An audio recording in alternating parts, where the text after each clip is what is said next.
Hello বন্ধুরা, আজকের একটা নিরামিষ বিরিয়ানি রেসিপি নিয়ে চলে এসেছি। তাই তোমাদেরকে বলবো পুরো ভিডিওটা দেখার জন্য। পুরো রেসিপিটা দেখে যদি ভালো লাগে অবশ্যই একটা লাইক কমেন্ট শেয়ার করে পাশে থেকো। এবার দেখো, বিরিয়ানি বানাতে আমি প্রথমে চালটাকে ভিজিয়ে রেখেছিলাম আধ ঘন্টা মতো। আর এটা হলো বাসমতি চাল, তোমরা চাইলে অন্য চালও নিতে পারো, এখানে বিরিয়ানি চালটাই নিয়েছি। তারপরে দেখো ভিজিয়ে রেখে আমি এদিকে দেখো হাঁড়িতে জল দিয়েছি। জলটা একটু ফুটে এসেছে, তখনই দিয়েছি একটু সাদা তেল আর গোটা গরম মশলা, তেজপাতা এগুলোই দিয়েছি।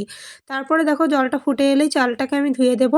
চালটাকে ধুয়ে এদিকে আমি ভাতটা হবে, আর এদিকে সবজিগুলো দেখো কেটে নিয়েছি। এই বিরিয়ানিতে কিন্তু কি কি সবজি দেবো সেগুলো দেখো। এখানে দিয়েছি আলু, ব্রোকলি, গাজর, ক্যাপসিকাম আর দিয়েছিলাম পনির। এগুলো সবটা কিন্তু একটু বড় বড় সাইজ করে কেটে নিয়েছি, না হলে কিন্তু বিরিয়ানিটা মানায় না সেজন্য। তারপরে দেখো পনিরটাও কিন্তু আমি টুকরো করে কেটে নিয়েছি।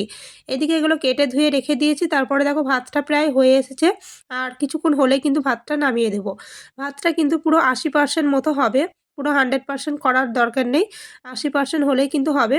আর 20% যেটা বাকি থাকবে সেটা কিন্তু ভাপেই হয়ে যাবে। যখন বিরিয়ানি সমস্তটা দেবো তখন ভাপেই কিন্তু হয়ে যাবে। বিরিয়ানি বানানোর এই একটাই কিন্তু একটু টিপসটা মনে রাখলে হবে, যে ভাতটা ঠিক টাইম মতো নামিয়ে নিতে হবে, না হলে কিন্তু ভাতটা ল্যাটা হয়ে গেলে কিন্তু ভালো লাগবে না খেতে, তুমি যতই টেস্টি বানাও না কেন। সেই জন্য ভাতটার দিকে একটু লক্ষ্য রাখবে, তাহলে কিন্তু বিরিয়ানিটা খুব সুন্দর হয়ে যাবে। তারপরে দেখো ভাতটা আমি একটু ফুটো ঝুড়িতে ঢেলে দিলাম, এদিকে ফ্যানটা ঝরবে। আর দিয়ে দিলাম কড়াইতে সর্ষের তেল। তেলটা গরম হলেই দিলাম দেখো, প্রথমেই আমি আলুটাকে ভেজে নেব। আলুটা একটু ঢাকা দিয়ে দিয়ে ভেজে নেব, তাহলে কিন্তু আলুটা এখানে সেদ্ধ হয়ে যাবে অনেকটাই। তারপরে দেখো আলুটা বেশ ভাজা হয়ে গেছে, তখন দিলাম গাজরগুলো। গাজরগুলো কিন্তু চট করে গলে যাবে বলে আমি একটু দেরি করে দিয়েছি। গাজর কিন্তু চট করে সেদ্ধ হয়ে যায়, খুব দেরি লাগে না।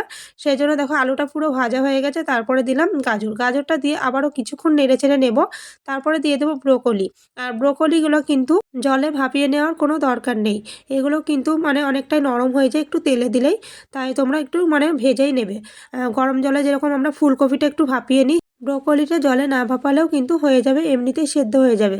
আর একটু তেলে ভালো করে ভেজে নিলেই কিন্তু হয়ে যাবে। তারপরে দেখো খুব সুন্দর করে এগুলো ভাজা হয়ে যাচ্ছে। এরপরে কিন্তু ক্যাপসিকামটা আমি একেবারে শেষে দিচ্ছি, তার কারণ ক্যাপসিকামটা তোমরা জানোই তেলে দেওয়া মাত্রই কিন্তু গলে যায়। সেই জন্য দেখো ক্যাপসিকামটা একেবারে শেষে দিচ্ছি। সমস্তটা আমার প্রায় অনেকটাই ভাজা হয়ে গেছে। ব্রোকলিগুলো দেখে মনে হচ্ছে ভাজা হয়নি, পুরো সবুজ সবুজ লাগছে, কিন্তু এদিকে ভাজা হয়ে গেছে পুরোটাই।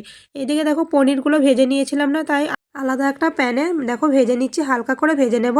আর এদিকে দেখো কটা সোয়াবিন ছিল, সোয়াবিনটাও দিয়ে দিলাম, খুব বেশি না কিন্তু, এই 10 থেকে 12টা হবে সোয়াবিন। সোয়াবিনগুলো একটু ভেজে নেব ওর সাথেই। আর খেতে কিন্তু ভালোই লাগে, নিরামিষ রেসিপিতে দিয়েছি সোয়াবিনটাও খেতে ভালো লাগে বিরিয়ানির সাথে। এবার দেখো পনিরটা এই যে এরকমই হালকা করে ভাজা করে নেব, খুব বেশি ভাজা করব না, তার কারণ খুব বেশি ভাজা করলে কিন্তু শক্ত শক্ত হয়ে যাবে। সেজন্য কিন্তু হালকার ওপরে ভেজে নেব। এবার এখানে একটা মশলা নিয়েছি দেখো, এখানে আদা, জিরে, টমেটো এইগুলো নিয়েছি, এগুলো পেস্ট করে নিয়েছি। এরপরে দেখো সমস্ত সবজিগুলো ভাজা হয়ে গেছে। তারপরে দেখো আমি এই মশলাটা দিয়ে দেবো। মশলাটাতে তোমরা চাইলে একটু টক দই দিতে পারো, আমি কিন্তু টক দইটা দিইনি, এই টক দই ছাড়াই বানিয়েছি। এরপরে দেবো স্বাদ মতো লবণ, হলুদ আর সামান্য অল্প মানে লঙ্কার গুঁড়োটা একটু কালারের জন্য সামান্য দেবো, বেশি দিলে কিন্তু ঝাল হয়ে গেলে বিরিয়ানিটা ভালো লাগবে না, সেই জন্য কিন্তু হালকার মধ্যে দিয়েছি। এরপরে দেখো মশলাটাকে খুব সুন্দর করে কষিয়ে নেব। তারপরে মশলার যে মিক্সির বাটিটা ছিল সেটা ধুয়ে সামান্য একটু জল দিয়ে দেবো, তাহলে কিন্তু এই বাকি সবজিগুলো যেগুলো সেদ্ধ হয়নি সেগুলো কিন্তু এখানেই সেদ্ধ হয়ে যাবে পুরোটা। এবার আমি মানে গ্যাসের আঁচটা একটু কমিয়ে দিয়ে ঢাকা দিয়ে মশলাটাকে খুব সুন্দর করে প্রায় 10 মিনিট মতো ফুটিয়ে নেব, তাহলে কিন্তু অনেকটাই সবজিগুলো সেদ্ধ হয়ে যাবে। আর এখানে অনেকটাই সেদ্ধ হয়েও গেছে, একেবারে নরম হয়ে যাবে সবজিগুলো। এই বিরিয়ানিটা আমার মেয়েরা খুবই পছন্দ করে, তার কারণ আমার মেয়ে আগাগোড়া বিরিয়ানিটা খেতে ভালোবাসতো। সেই জায়গায় এখন তো নিরামিষ খায়, পুরো মাছ মাংস ছেড়ে দিয়েছে, সেজন্য সে তো বিরিয়ানিতে ছাড়তে পারছে না। সেই জন্য দেখো নিরামিষ বিরিয়ানি, অসম্ভব সুন্দর একটা টেস্টি বিরিয়ানি বানিয়ে দিয়েছি ওকে। আর তারপরে দিয়ে দিলাম দেখো মশলাটা প্রায় অনেকটাই কষানো হয়ে গেছে, তোমরা দেখেই বুঝতে পারছো। এবার দিয়ে দিলাম বিরিয়ানির মশলাটা। বিরিয়ানির মশলাটা দিয়েই কিন্তু এবার আর বেশিক্ষণ ফোটাবো না। এরপরে দিয়ে দেবো ভেজে রাখা পনিরগুলো। ভেজে রাখা পনিরগুলো দিয়ে তারপরে দিয়ে দেবো যে ভাতগুলো। ভাতগুলো কিন্তু একটু ঠান্ডা করে নিতে হবে, একেবারে গরম গরম ভাত কিন্তু দেওয়া যাবে না, নাহলে কিন্তু উনিয়ে যাবে, একবারে নরম হয়ে যাবে, ভালো লাগবে না খেতে। এরপরে দেখো পনিরগুলো খুব সুন্দর করে সাজিয়ে দিচ্ছি, তারপরে ওর ওপরে ভাতগুলোকে দিয়ে দেবো। ভাতগুলো দিয়ে আমি কিন্তু এখানে লেয়ার করব না, যেরকম এমনি বিরিয়ানি করলে লেয়ার করে একটার পর একটা দেয়, আমি এখানে লেয়ার করব না। ওই পুরো সবজির মধ্যে আমি ভাতগুলো সমস্তটা দিয়ে দেবো। তারপরে ওর মধ্যে দিয়ে দেবো সামান্য বিরিয়ানি মশলা, বিরিয়ানি মশলাটা কিন্তু দিতেই হবে এখানে। আর দিয়ে দেবো সামান্য একটু ঘি, আর দেবো সামান্য একটু গোলাপ জল। এখানে কিন্তু আমি আতর এগুলো কিন্তু ইউজ করব না, তার কারণ আতর দিলে ভালো লাগে না খেতে। এরপরে দেখো সমস্তটা আমার রেডি হয়ে গেছে। এবার আমি ঢাকা দিয়ে মিনিট 10 মানে 10 মিনিট মতো আমি রেখে দেবো।